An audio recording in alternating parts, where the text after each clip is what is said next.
This is the St. Louis Blues Face-Off Show. Now, here's your host, Mike Pepping. Welcome back to the Face-Off Show. Can you believe it? Another episode? It's been a while. We've had some things going on, but we're back now. We're back in a big way. St. Louis Game Time, 20 plus years in the business, newspaper outside of every single St. Louis Blues home game. The commish, if you will, right now. Brad Lee is with me. He's our guest co-host tonight. Welcome, Brad. Glad to have you. Thanks for having me. This is awesome. Yeah, hey, no problem. We're glad, we could make the schedules work and you could come on. So let's hop right in. Use that hashtag FaceOff Show. Text us. Do whatever you can in social media. We love it. We'll answer your questions. We got questions later on the show. But Brad, what are your thoughts on the series so far with Minnesota? It's been a roller coaster. Really up and down. The way that the Blues came out, no one expected them to struggle like they did. They came back and got a win. Then, up in Minnesota, they came out, looked flat, horrible. Very flat. Everyone thought the season could be over. And then the Blues put together one of their best efforts of the entire season in Game 4. So it's just been one surprise after another. Absolutely. It really begs the question, what team will you see? We have some insider info, if you will, maybe. Some stats we put together about Blues this season following 4+ goal game victories. We'll talk about that in a little bit, but the first 3-4 games, they were just very interesting. It was a tale of two teams, possibly even a tale of three teams, but there was one constant throughout it, and that was Jake Allen. The young rookie goaltender, semi-rook goaltender, he's just been lights out. I mean, his record speaks for itself. He's got a 1.51 goals against average right now, unreal. And then he's got a .935 save percentage. He hasn't allowed more than 2 goals in the playoffs yet this far, and he's winning the goalie battle between Dubnyk and himself. A lot of people didn't think he'd be able to. No, a lot of people think that you need to have a veteran goaltender in the playoffs. Allen's showing that you don't have to have a veteran. And I think you could kind of compare Devin Dubnyk to maybe Chris Mason from 2009. Oh, don't ever compare anybody to Chris Mason. Well, he had a remarkable end of the season where they made that push where they had to win almost every single night to make the playoffs. Then they show up against Vancouver and they get swept in 4 games. I'm not saying that it's totally the same thing, but Mason kind of came out of nowhere to have that season, played super strong, actually earned some contracts after that, and never really lived up to that performance and kind of faded out of the league. Yeah, it's because it was an accident. Even a blind squirrel finds a nut every once in a while. But I digress. Jake Allen, he's been playing great. The defense was a little questionable, so he had to play extra well just to keep us in it in a lot of those games through the first 4 games. But they finally solidified themselves. There was a lot smarter pinching, not necessarily by Pietrangelo, who I've noticed every time he pinches, they go back the other way because he's a little slow getting back lately. But luckily in Game 4, our forwards were there.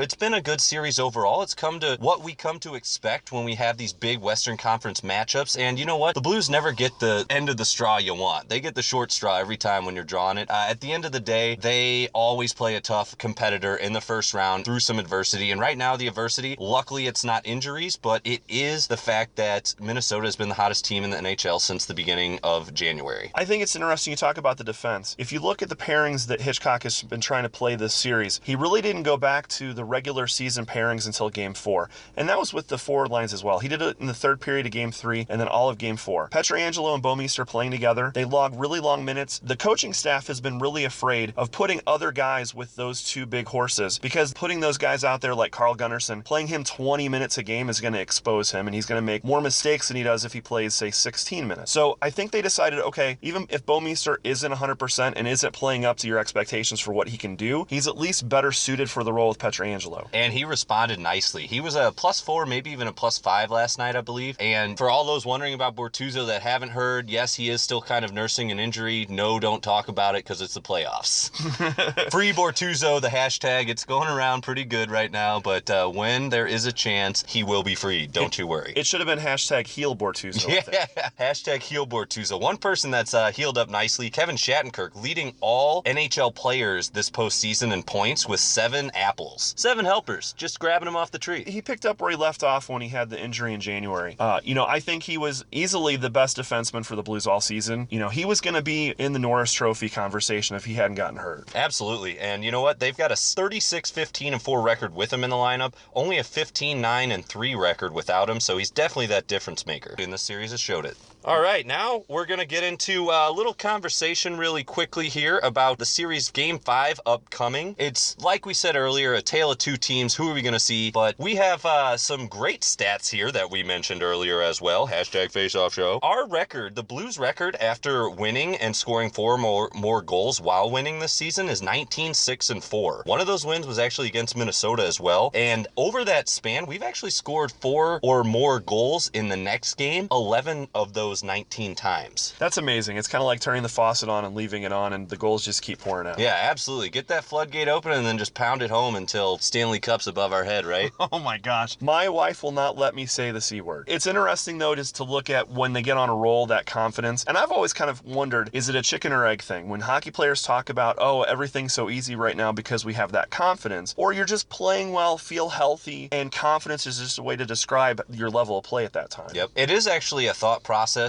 or lack thereof. When you're playing well, everything's clicking, like the players talked about after Game 4, or actually after Game 3. It's just, you can't overthink out there. You just have to rely on your instincts and know that you're in a position where you're going to make things happen. But at the same time, you got to keep your feet moving to create those opportunities. When Minnesota was winning Games 1 and 3, we could not get any opportunities in the house. They had 38 block shots, and the Blues missed another 27 on top of that. That's just too many opportunities missed, and that's coming from not moving your feet, not creating those opportunities. Minnesota's game plan defensively is to clog the middle of the ice, keep players out of the middle of the ice, keep the puck out of the middle of the ice. And if you look at the shot charts, it shows that when the Blues played really well in Game 4, they had guys going to the net, they had guys cutting across, they fed pucks to the middle of the ice, and they scored.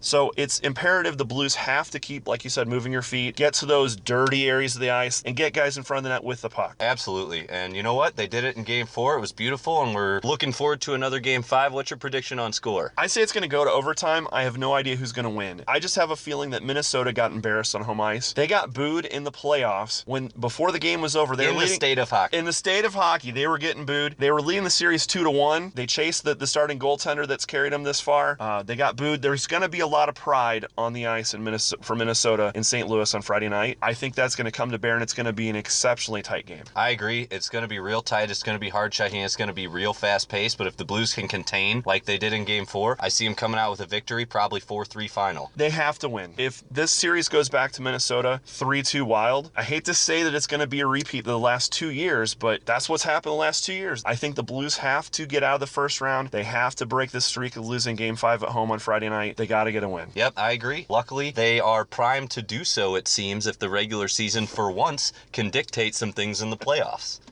I hope so. All right, now we're going to answer some of your social media questions. We thank you so much for tweeting us and Facebooking us all day with these questions. We answered some that we knew we couldn't get to on the show online already, so just use that hashtag FaceOffShow, and we'll answer them any way we can. Our first question is actually from Alex. It's at AlexK_47, and he wants to know, how important was Hitchcock going back to the original STL line in generating offense for Game 4's victory? It's huge because it sets up what the other lines should be. At certain times, the STL line carried the water for the offense. At other times, it was Steen, Backus, and Oshie. If you put that STL line together, you almost have to put the Steen, Backus, Oshie line together. They have that chemistry that they've developed over a long period of time. These other lines they've been thrown out there, they only have a handful of games together. You could tell they were out of step. They weren't in sync. They didn't have that chemistry in the ice, and you could see going back to the regular season lines really generate a lot of offense. Just look at that pass from Lehtera to Tarasenko on that New York Rangers rewind goal. Holy cow. That one-handed Peter Forsberg stamp goal. Yeah, absolutely. And you know what? The biggest reason I think that it was so important to go back to the original STL line was that then it gives us the lines 1A, 1B, 1C, or 2. And at the end of the day, when you have Lehtera, Tarasenko, and Schwartz taking on the top of the other team's top line, then it gives Backus, Steen, and Oshie more room to work with, and Stastny, Berglund, Yaskin, who have great chemistry together, more room to work with it well. And that's where you get the balanced scoring from, especially when Revo is dropping clap bombs from the point, just sniping over the pad. I mean, you can't ask for anything more, and I think it starts with that STL line. I kind of freaked out my kids last night when he scored. I got a little loud. That'll happen. All right, well, that's going to do it for us here on this Face-Off show. Thank you very much for tuning in, Brad. It was my pleasure having you on. Thank you so much. Check out St. Louis Game Time on Twitter, on Facebook. Definitely check out their newspapers before every home game. And you know what? There's only one thing left to do. Let's go Blues! Thanks for listening to the St. Louis Louis Blues Face-Off Show. You can find Mike's writing on the St. Louis Blues page of KSDK.com. And be sure to follow him on Twitter at Pep30 and on the hashtag Face-Off Show.